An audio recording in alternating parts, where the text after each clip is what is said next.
Anda kembali menyaksikan Breaking News Kompas TV, Saudara. Saya Lintang Pudiastuti, masih terkait dengan perang Amerika Serikat Israel versus Iran, sasar fasilitas minyak. Kami masih akan melanjutkan dialog dengan pengamat Timur Tengah dengan Pak Mustafa. Selamat siang Pak Mustafa dengan Lintang, Pak, di sini Pak. Selamat siang, Mbak Lintang. Baik, Pak Mustafa, kita lanjutkan kembali dialog di Breaking News Kompas TV. Tadi saya sempat menyimak sedikit, membaca pernyataan dari Pak Mustafa terkait sasaran strategi perang sudah bergeser, yang tadinya menyasar pangkalan militer tapi sekarang sudah ke fasilitas sipil. Salah satunya adalah kilang minyak dan penyulingan air. Ini akan seberapa parah ke depannya, Pak Mustafa, dan ini pasti akan berdampak juga kepada masyarakat sipil begitu dan global. Anda melihatnya ini akan berapa lama strategi ini akan dipakai? Ya, tentu ini tergantung seberapa lama perang ini berlangsung. Kalau Presiden Trump berinisiatif untuk segera mengakhiri perang, maka perang asimetris ini tidak akan berlangsung lama. Artinya dampak ekonomi dari perang ini akan bisa tertahan ya. Jadi semua tergantung pada keputusan Presiden Trump mau memperpanjang perang atau mempersingkat perang ini. Ini keputusannya di sini. Jadi kita lihat dalam 2-3 hari ke depan ya. Tampaknya nanti untuk mempercepat perang ini saya kira bagian dari taktik Iran ya. Sekarang mulai menyasar sasaran strategi sipil seperti kilang minyak, kemudian tadi pusat penyulingan air, dan ini sangat banyak sekali di kawasan Arab Teluk, di Saudi, di Qatar, di Uni Emirat, ini sangat banyak sekali sasarannya. Tinggal dihabisin saja oleh Iran dan akan menjadi krisis global ya tentu ini kan. Nah ini makanya sampai kapan ini sangat tergantung pada keputusan Trump mau memperpanjang atau mempercepat perang ini.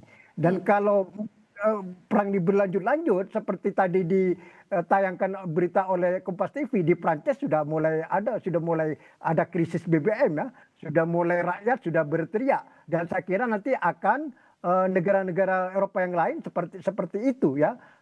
Saya tidak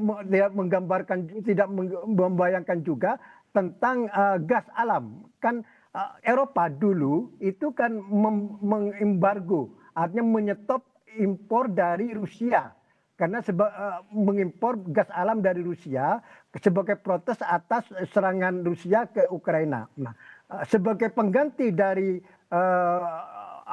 Rusia, negara Eropa itu mengimpor gas alam dari Qatar dan selama ini aman ya. Tapi sekarang Qatar pun juga menghentikan memproduksi gas alam setelah juga menjadi sasaran serangan Iran. Jadi sekarang Eropa dari mana? Jadi dari Eropa dari Qatar sudah stop, dari Rusia sudah stop sejak lama, dan Eropa sebanyak kebutuhan 35% gas alam itu mengimpor dari Qatar, dan sekarang juga stop. Makanya selain minyak, saya tidak bisa membayangkan krisis gas alam di Eropa kalau perang ini terus berlanjut gitu. Baik, Pak Mustafa tadi menyebut ini bukan hanya minyak saja, tapi sudah menyasar kepada gas alam dan juga akan memicu krisis global yang akan melebar begitu.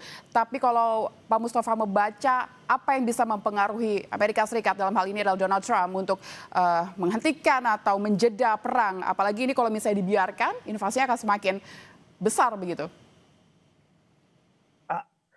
Salah satu faktor utama yang bisa mendorong Presiden Trump mempercepat mengakhiri perang ini adalah krisis global. Kemudian juga reaksi dari rakyat Amerika sendiri. Ya. Jadi kalau terjadi, artinya berarti ya, Anda mengira Donald Trump memang menginginkan tujuannya adalah terjadi krisis global begitu? Nah, bukan sebaliknya. Jadi Donald Trump bisa mempercepat perang ini, mempercepat mengakhiri perang kalau terjadi krisis global. Jadi krisis global itu sebagai tekanan terhadap Trump untuk mempercepat mengakhiri perang ini. Gitu. Karena kalau ini terjadi, Trump itu akan dapat tekanan dari pemimpin dunia ya, dari pemimpin Eropa sendiri, kemudian dari Jepang, dari Korea Selatan yang sangat tergantung pada impor minyak dan gas alam dari Timur Tengah. Kan sebagian besar misalnya saya katakan tadi ekspor gas alam Qatar itu ke Asia, khususnya Jepang dan Korea Selatan dan Cina ya. 65%-nya, 50%-nya ke Eropa. Nah, kalau ini terjadi krisis gas alam di tingkat global, maka tentu Presiden Trump akan mendapat tekanan dari Jepang, dari Korea Selatan, kemudian Eropa untuk mengevaluasi perang ini. Dalam arti supaya perang ini segera diakhiri. Kalau tidak, krisis global ini berlarut-larut dan akhirnya juga akan berdampak pada Amerika sendiri. Berarti artinya butuh tekanan dari negara-negara lain juga untuk menghindari dari krisis global ini sehingga mungkin saja akan mempengaruhi pikiran dari Donald Trump untuk segera menyelesaikan perang ini. Tapi Pak Mustofa, yang ingin saya tanyakan juga, sebenarnya apa sih Pak tujuannya untuk menyerang, bergeser begitu dari pangkalan militer ke fasilitas minyak dan gas alam? Apakah memang untuk melumpuhkan ekonomi dan memutus logistik perang lawan? Apakah memang ini tujuan utamanya? Nah, betul, ini kan perang asimetris. Jadi perang di semua front, tidak hanya perang militer. Iran paham ya, kalau hanya perang militer dia akan kalah kan, tidak, perimbangan kekuatan kan jauh banget ya untuk melawan Amerika sama Israel. Ini kekuatan Amerika, kekuatan global ya, terus kemudian Israel juga kekuatan superpower di bidang militer di Timur Tengah. Ini menghadapi dua kekuatan raksasa. Tentu taktik Iran ya tidak hanya kita hit to hit secara militer. Ini sebenarnya perang semesta, perang di semua front, khususnya masalah ekonomi. Dan ini sekarang yang memang dilakukan oleh Iran dalam beberapa hari terakhir ini. Bahkan Iran sudah semakin mengintensifkan serangan terhadap sasaran strategi sipil itu. Itu tentu ya untuk menutupi kelemahan Iran di sektor militer.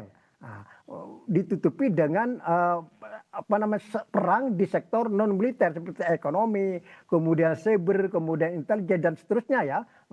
Dan tidak menutup kemungkinan ya, kalau ini terus berlanjut dan Amerika masih agak bandel terus tidak menghentikan perang, Iran akan menggerakkan ya intelijen dan para loyalis-loyalisnya untuk menyerang kantor-kantor kedutaan Amerika di seluruh dunia. Kedutaan di Amerika yang ada di Asia, yang di Eropa, di Afrika akan menjadi sasaran serangan. Jadi perang semakin meluas dan ini pasti akan terjadi kalau ini berlarut-larut. Gitu. Oke, berarti Anda membaca mungkin saja ini bisa terjadi menyasar ke kantor-kantor pemerintahan juga, Pak? Betul, dan itu kan sudah mulai. Jadi ini sudah dimulai dari Israel dan Amerika dulu terhadap sasaran Iran. Jadi sekarang Israel sama Iran itu sudah mulai menyasar kantor-kantor pemerintahan Iran yang ada di Teheran ya.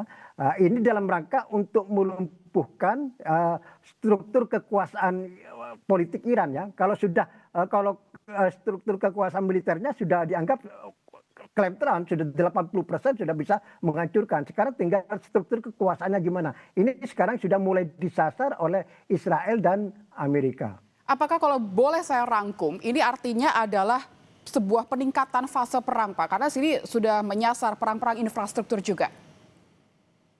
Betul. Jadi ini kan eskalasi. Jadi eskalasinya sudah kemana-mana sekarang. Tidak hanya di sasaran militer ya. Sudah di sasaran sipil dari semua lini. Kita menggambarkan dalam beberapa hari mendatang kalau perang tidak berhenti, sasaran apa lagi ya yang akan jadi target dari kedua pihak, oleh Iran maupun oleh Israel dan Amerika.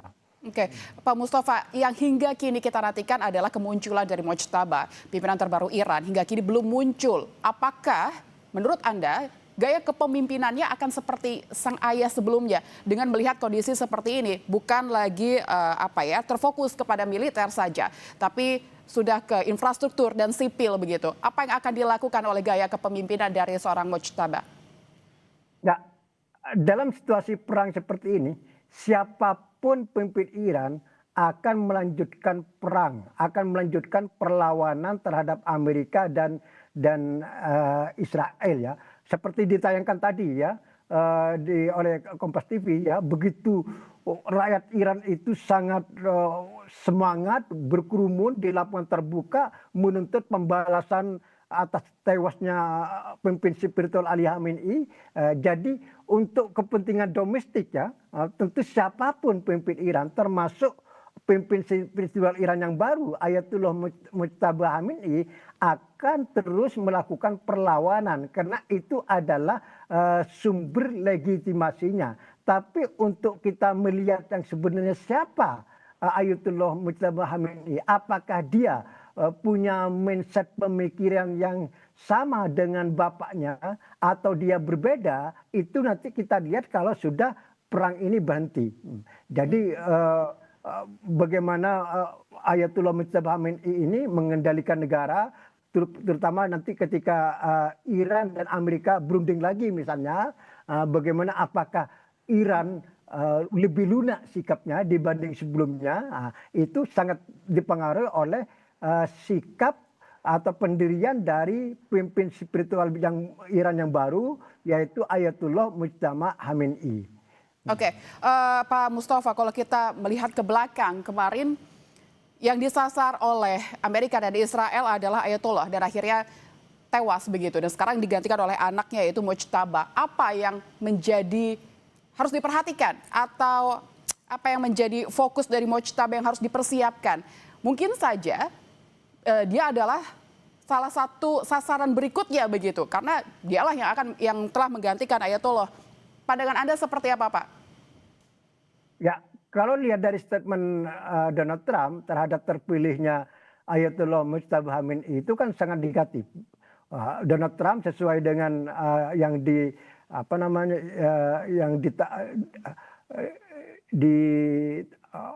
diberitakan oleh jaringan berita Fox News ya, Donald Trump menyatakan bahwa dia tidak bahagia melihat terpilihnya Ayatollah Mujtaba Khamenei sebagai pemimpin spiritual baru.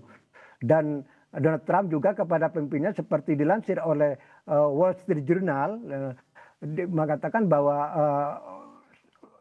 tidak ragu-ragu membunuh Ayatollah Mujtaba Khamenei ini kalau tidak menuruti tuntutan Amerika. Cuma kita kalau berbicara apakah Ayatollah Mujtaba Khamenei ini seperti bapaknya atau tidak, kalau dalam saat perang ini tidak mungkin lah Ayatollah Mujtaba Khamenei tetap